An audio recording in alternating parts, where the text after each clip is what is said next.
Looking about the interspecific interaction, and we come to part 1 of interspecific interaction, predation.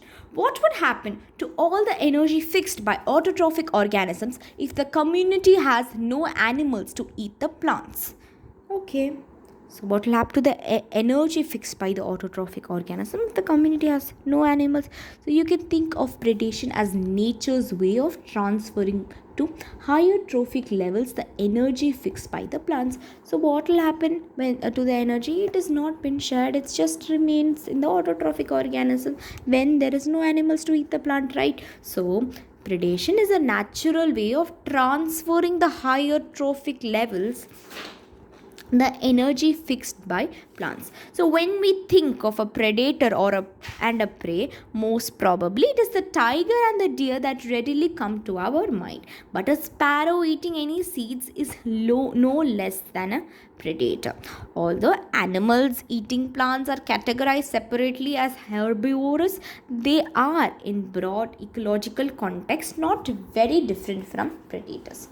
Besides acting as conduits for energy transfer across trophic levels, predators play other important roles.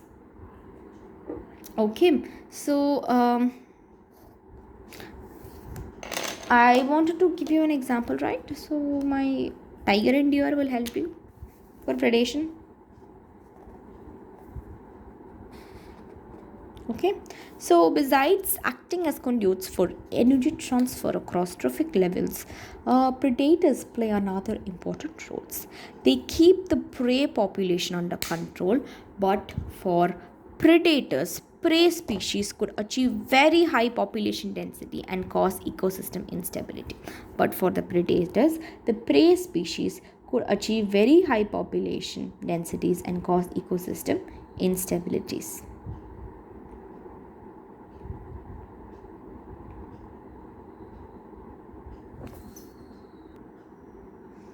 So, when certain exotic species are introduced into a geographical area, they become invasive and start spreading fast because the invaded land does not have its natural predator. The prickly pearl. Wait. So, when certain exotic species are introduced into a geographical area, they become invasive and start spreading fast because the invaded land does not have its natural predator.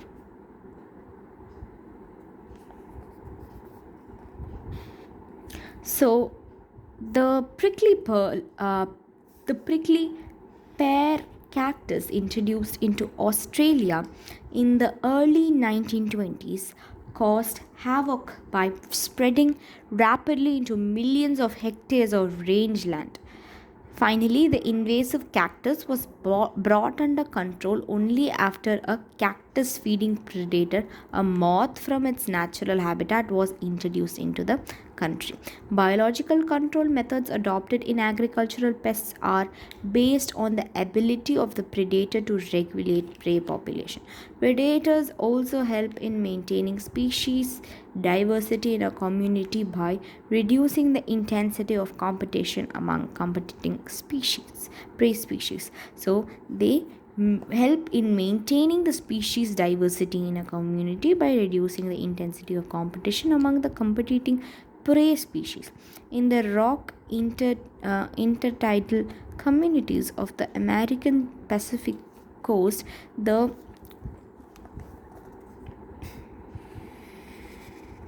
starfish presaster is an important predator. In a field experiment, when all the starfish were removed from an enclosed intertidal area, more than 10 species of invertebrates became extinct within a year because of interspecific competition. Right? Excellent. So this was also another. Why am I? Okay, fine. It's an example. Okay, fine. So invertebrates became extinct. Okay, so interspecific competition. It was also an MCQ. If a predator is too efficient and overexploits its prey, then then the prey might become extinct, and following it, the predator will also become extinct for lack of food. This is the reason why predators in nature are prudent. Okay, so prey species have evolved various defenses to lessen the impact of predation. It was late realization that I knew I hadn't shown the camera. Okay, repeating again, if a predator is too efficient and overexploits its prey, then the prey might become extinct, and following it, the predator will also become extinct for lack of food. This is the reason why predators in nature are prudent.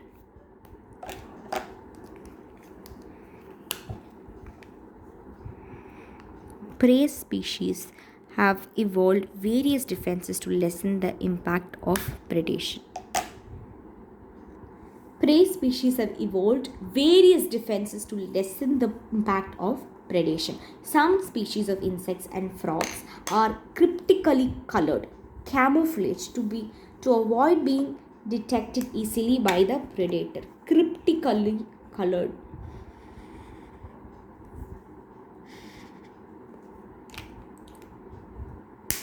Right? Excellent. And some are poisonous and therefore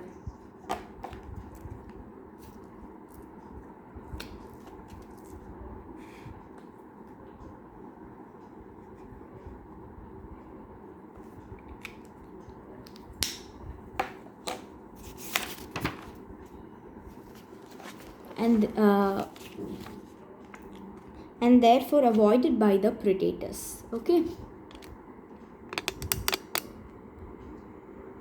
Poisonous. Okay, the monarch butterfly is highly distasteful to its predator bird because of a special chemical present in its body. Interestingly, the butterfly acquires this chemical during its caterpillar stage by feeding on poisonous weed.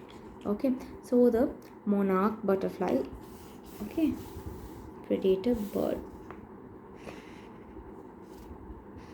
Okay, and the butterfly acquires this chemical during its caterpillar stage by feeding on a poisonous weed.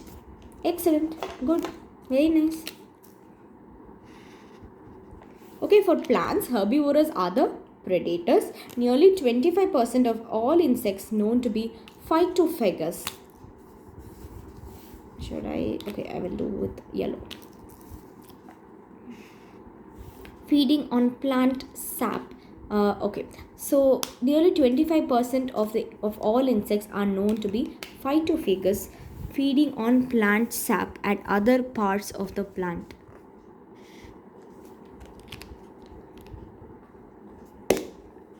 Okay, the problem is particularly severe for all plants because unlike animals, they cannot run away from their predators. Plants therefore have evolved an astonishing variety of morphological and chemical defenses against the herbivores. Thorns like acacia, cactus are the most morphological means of defense. Excellent.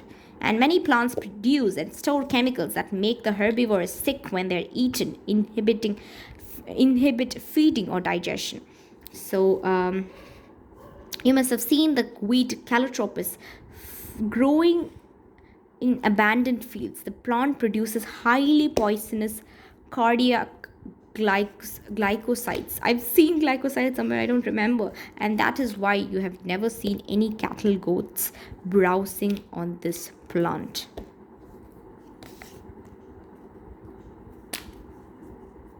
Predator power. Okay, so now acacia we have seen, and then calotropis produces highly poisonous cardiac glycoside, which is a chemical defense, and it is against the cattle or goat, which is the predator. A wide variety of chemical substances that we extract from the plants on the commercial scale, such as nicotine, caffeine, quinine, chloroquine. Okay, this is quinine. Okay, and stearinine, opium. We know everything except the fourth one, right? Are produced by them actually as defenses against the grazers and the browsers. Now I will come back with predators again, and then we will see competition. So when we see the next interspecific interaction, we will also be seeing the previous one like a recap. I will come back with notes. Thank you.